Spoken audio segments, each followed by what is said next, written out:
Hi friends, welcome back to our channel. ఇవాల్టి recipe వచ్చేసి ఆలు role samosa.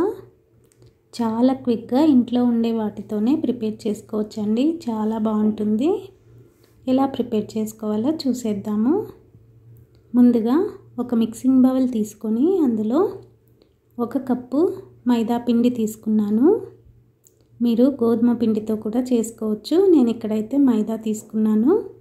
1/2 teaspoon salt, 2 స్పూన్ల దాకా ఆయిల్ వేసుకొని ఒకసారి కలుపుకోవాలి. చూడండి, ఈ విధంగా కలుపుకున్న తర్వాత కొద్దిగా వాటర్ వేసుకుంటూ పిండి ముద్దని కలుపుకోవాలి.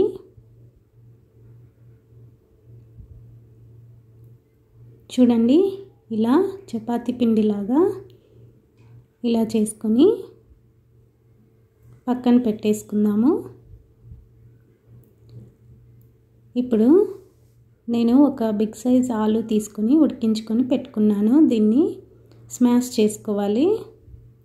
మీరు గ్రేటర్తో అయినా గ్రేట్ చేసుకోవచ్చు, లేదా స్మాషర్తో స్మాష్ చేసుకోవచ్చు. నేనైతే ఇక్కడ చేత్తోనే ఇలా మెత్తగా చేసేసుకుంటున్నాను. చూడండి, ఇలా మొత్తం ఎక్కడ ఉండలు లేకుండా పూర్తిగా మెత్తగా అయ్యేలాగా చేసుకోవాలి. ఇప్పుడు ఇందులో ఒక చిన్న సైజ్ ఆనియన్ కట్ చేసుకొని వేసుకున్నాను. అలాగే 1/2 టీ స్పూన్ కారం, ధనియా జీరా పౌడర్ 1 టీ స్పూన్ దాకా, అలాగే 1/4 teaspoon garam masala powder, 1/4 teaspoon salt, కొద్దిగా పసుపు, అలాగే 1 పచ్చిమిర్చి సన్నగా కట్ చేసుకొని వేసుకోవాలి. జింజర్ గార్లిక్ పేస్ట్ కొద్దిగా కొత్తిమీర కూడా వేసుకొని ఒకసారి బాగా కలుపుకోవాలి. చూడండి, ఈ విధంగా కలుపుకున్న తర్వాత ఇప్పుడు ఇందులో 1 టీ స్పూన్ దాకా నిమ్మరసం వేసుకొని మరోసారి కలుపుకోవాలి. చూడండి, ఇలా మొత్తం కలుపుకున్న తర్వాత దీన్ని పక్కన పెట్టేసుకుందాము. మనం ముందుగానే కలిపి పెట్టుకున్న పిండి ఉంది కదా, దీన్ని తీసుకొని ఇప్పుడు ఒకసారి ప్రెస్ చేసి పొడి పిండి చల్లుకొని చపాతీలాగా చేసుకోవాలి.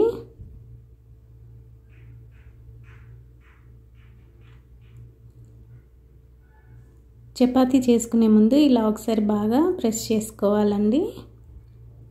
ఇప్పుడు దీన్ని చపాతీలాగా చేసుకోవాలి. పొడిపిండి చల్లుకుంటూ మరీ థిన్గా కాకుండా కొద్దిగా మందంగా ఉండేలాగా ఇలా చేసుకొని పెట్టుకోవాలి. ఇప్పుడు దీనిపైన మనం ముందుగానే రెడీ చేసి పెట్టుకున్న ఆలు మిశ్రమం స్ప్రెడ్ చేసుకోవాలి.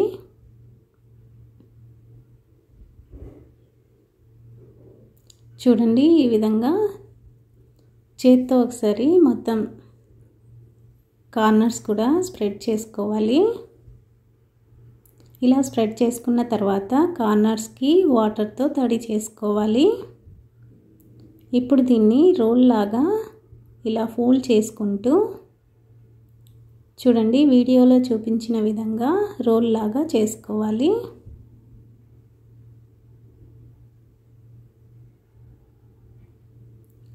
ఇలా చేసుకున్న తర్వాత పైన కొద్దిగా పొడిపిండి చల్లుకొని ఒకసారి ప్రెస్ చేసుకోవాలి.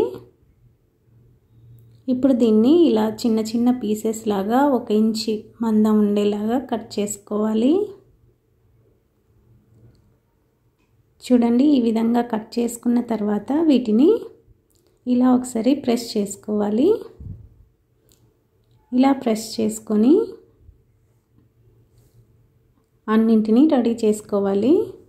చూడండి, పైన ఆయిల్లో డీప్ ఫ్రై చేసినప్పుడు ఈ పిండి బయటికి రాకుండా ఉండడం కోసం కొద్దిగా ఫ్లోర్లో చల్లుకొని స్ప్రెడ్ చేసుకోవాలి. ఇప్పుడు డీప్ ఫ్రైకి సరిపడా ఆయిల్ వేసుకొని హీట్ చేసుకున్నాను.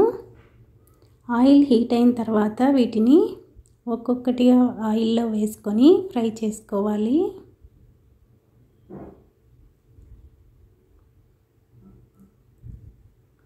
చూడండి, ఈ విధంగా ఆయిల్లో వేసుకొని మంచి కలర్ వచ్చే వరకు ఫ్రై చేసుకోవాలి. ఆయిల్ అన్నది మీడియం ఫ్లేమ్లో పెట్టుకొని మాత్రమే ఫ్రై చేసుకోవాలి. చూడండి, వీటిని రెండో వైపుకి టర్న్ చేసుకుంటూ మంచి కలర్ వచ్చే వరకు ఫ్రై చేసుకోవాలి. మధ్య మధ్యలో ఇలా కలుపుకుంటూ ఉండాలండి. చూడండి, ఇప్పుడైతే ఇవి రెడీ అయిపోయాయి. ప్లేట్లోకి తీసేసుకుందాము.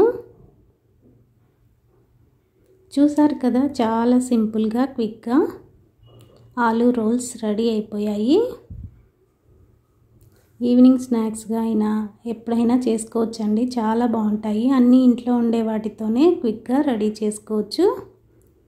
ఈ రెసిపీ మీకు నచ్చినట్లయితే లైక్ చేయండి, షేర్ చేయండి, కామెంట్ చేయండి. అలాగే ఎవరైనా ఛానల్ని మొదటిసారి చూస్తుంటే సబ్స్క్రైబ్ చేసుకోండి. Thank you for watching.